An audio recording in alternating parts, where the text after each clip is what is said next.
तडीपार गुंडाची वॉलचंद परिसरात दादागिरी, विद्यार्थ्याला मारहाण, शहरातील कायदा सुव्यवस्थेवर प्रश्नचिन्ह.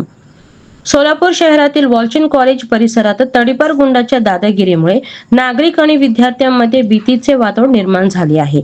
काही दिवस तडीपार राहिलेला मुदस्सर उर्फ मॅडी इनामदार याने परिसरात पुन्हा दहशत माजवण्यास सुरुवात केली आहे. मिळालेल्या माहितीनुसार मी तडीपार गुंड आहे, मी या भागातील दादा आहे, अशी दमदाटी करत वॉलचंद परिसरातील लायब्ररीमध्ये अभ्यास करणाऱ्या प्रथमेश तुपसमुद्रे या तरुणाला बेदम मारहाण करण्यात आल्याची धक्कादायक घटना समोर आली आहे. या घटनेमुळे विद्यार्थ्यांमध्ये घबराट निर्माण झाली असून शैक्षणिक परिसरातील सुरक्षेवर प्रश्न उपस्थित होत आहे. स्थानिकांच्या म्हणण्यानुसार मुदस्सर उर्फ मॅडी इनामदार याने यापूर्वीही अनेकांना मारहाण करून दहशत निर्माण केली आहे.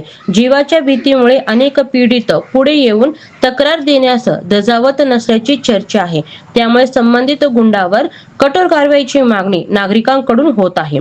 दरम्यान सोलापूर शहरात मागील काही महिन्यापासून गुन्हेगारी, मारहाण आणि दहशतीच्या घटनांमध्ये वाढ होत असल्याचे चित्र आहे. या पार्श्वभूमीवर स्थानिक आमदारांनीही विधानसभेत कायदा सुव्यवस्थेचा मुद्दा उपस्थित केला होता.